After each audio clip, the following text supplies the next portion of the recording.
Ano yung gagawin mo sa mga dividends mo? Should you withdraw it and spend it or should you reinvest it? Well, in this video, I'm gonna share with you yung ginagawa ko when it comes to my dividends. So yeah, let's go! Hi guys, Supilo here, and if you've been following my channel, you know na I'm a dividend investor. So like, I love dividend investing kasi like, you invest money, tapos what you're gonna do is, maghintay ka lang na on a monthly basis, tatanggap ka ng dividend. So passive income siya, diba? However, most traditional advice when it comes to dividends, let's say, you have a dividend portfolio, you receive your dividends, most traditional advice would say na, i-reinvest mo yung dividends mo. So, once may matanggap ka ng dividends, you invest again. Para, meron kasing tinatawag na compounding effect. Meaning nito, let's say for example, meron kang 100,000, yung 100,000 mo, let's say may 10% in dividends, kumita ng 10,000. Diba? So, may 100,000 ka, kumita ka ng 10,000 in dividends. If you reinvest yung 10,000, meaning 110,000 na yung capital mo. And then, yung 100,000 mo, kikita na naman ng 10,000. Tapos, yung 10,000 mo, kikita ng 1,000. So, basically, yung interest mo, nagka-interest din. Yung dividends mo, nagka-dividends din. So, yan yung tinatawag na compounding. Para siyang snowball, diba? Like, if you imagine, like, hindi tayo makaka-imagine kasi walang snow dito. But, imagine lang may snow sa taas ng bundok. Tapos, when you roll over yung snow, diba? Mag-accumulate. Tapos, from a small snowball, lalaki at lalaki siya. So, parang ganun yung analogy ng compounding. And traditional advice when it comes to dividends, yun yung gawin. However, I'm actually experimenting right now when it comes to my personal dividends. And that's why, in this video, I'm gonna share yung personal na ginagawa ko. So, I'm not saying na i-follow mo to. Just check it out if mag-resonate sa'yo or if agree ka nito. But also, feel free to reject if iba naman yung strategy mo when it comes to dividends. So, let me share with you ano yung ginagawa ko when I receive my dividends. So, currently kasi, yung dividends ko, nagre-range na on average around 5,000 pesos. So, malit pa lang yung portfolio natin. So, at least on a monthly basis, we receive like 5,000 pesos in dividends. And since malit pa rin yung portfolio ko, minsan, I ask myself, how do I motivate myself to keep investing dun sa dividend portfolio ko? Kasi, para sa akin, dividend investing is like losing weight or gaining weight. Okay. On my case, gaining weight. Sa iba naman, it's like losing weight. Like, say for example, mag-exercise ka, tapos, kasi gusto mo mag-lose ng weight, and then, everyday nag-exercise ka, and then, when you check yung weight mo, okay, parang hindi gumagalaw. So, parang walang progress. So, what happens doon? Diba, you feel discouraged, diba? You feel discouraged. So, same thing kasi in my dividend journey na minsan, parang, like, ang tagal mapalaki ng portfolio ko. So, minsan, you feel impatient and you ask yourself, like, is this worth it? Na, like, kikita lang ako ng 1,000, 2,000, 4,000 dividends. Parang ang liit, diba? So, hindi mo siya ma-appreciate. Compared mo with just working hard and earning active income, kita ka ng 50K per month in an active income, compared mo with dito, like, is this worth it na mag-invest ka pa? So, to motivate myself, yung ginawa ko, again, I'm doing this for myself, to really motivate myself to really grow yung dividend portfolio ko, is that on a quarterly basis, wini-withdraw ko yung dividends ko. So, again, on a monthly basis, I receive dividends. And you might be wondering, paano ka nakaka-receive ng dividends on a monthly basis? So, I actually have a video. Probably I'll put a link, top right of this video. Sabi yung top right. Dito, top right of this video. You can check out yung strategy ko on how you can actually earn dividends on a monthly basis. Kasi here in the Philippines, quarterly lang nagbibigay ng dividends yung mga REITs. And then, yun, I have a strategy on paano ka kikita on a monthly basis. But basically, yun nga, medyo natatagalan ako. And what I did is that, on a quarterly basis, what I did is, I withdraw yung dividends, and I enjoy it. Kasi, again, ito kasi, this is something na might be a little bit controversial. Like ganito like, if you keep saving and saving and saving money, which is okay, by the time meron ka ng malaking capital, mahihirapan ka mag-spend. Again, let's say for example, you keep saving and saving and investing. By the time you reach a certain amount, kung saan, okay, it's time for me to spend. Actually, mahihirapan ka pa rin mag-spend. Why? Kasi, nagiging identity mo na yan eh, na saver ka, investor ka, and nagigilty ka in spending. And that's the reason why I have this on a quarterly basis. I wanna exercise my spending muscle. Di ba? Kasi ako personally, I'm also a saver, and minsan nagigilty talaga ako in buying things. But by exercising your spending muscle, by the time meron ka ng malaking capital, malaki na yung dividends mo, ma-enjoy mo na yung pera na pinaghirapan mo. Just imagine like, let's say you just keep saving and meron ka ng malaking capital and you're earning like 100,000 on dividends. Ganito, if you don't exercise your spending muscle, you'll receive 100,000 in dividends. What happens? Ang sayang naman, nagastusin ko to. Ang laki nito, 'di ba?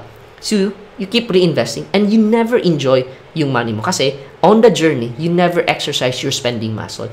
And of course, on the flip side din, hindi din pwedeng spend ka lang, 'di ba? So, dapat balance talaga siya. And that's why what I did, ang strategy ko when it comes to dividends. Kasi again, malit pa lang naman yung dividends ko. And, ano tawag nito? Yun. Like, while going there, I'm already exercising yung saving and spending muscle ko. So, this is what I do. On a quarterly basis, January, February, March, tama ba? Quarter, no? January, February, reinvest ko. On March, I withdraw it and I spend it. And then, April, May, reinvest. June, I withdraw my dividends. And that's actually what I did last month, June. So, last month, kasi June, yung dividends na receive ko is around 4,000 pesos. And what we did is yung 4,000, we just basically use it for spending. And tinawag ko siya ang concept called, meron kaming concept na tinatawag sa family ko na play grocery. So, pupunta ka sa grocery store and you can buy whatever you want. Kaya tinawag siyang play kasi like, yung budget namin, so I have a budget for myself, I gave some budget for my wife, I also gave some budget dun sa daughter ko. And we can choose whatever we want sa grocery store. And I don't know if you can agree with me na, have you ever experienced going to a grocery store and may gusto kang bilhin? Tapos when you look at it, sobrang like, ang mahal naman ito, I would rather buy yung mga meat, I'd rather buy vegetables, I'd rather buy mga canned goods compared dito. So, I'll give you example like yung mga juices. So, yan talaga yung isa sa mga gusto kong mabili but nagigilty akong bilhin. Yung mga apple juice, yung grape juice, di ba? So, sobrang laki niya.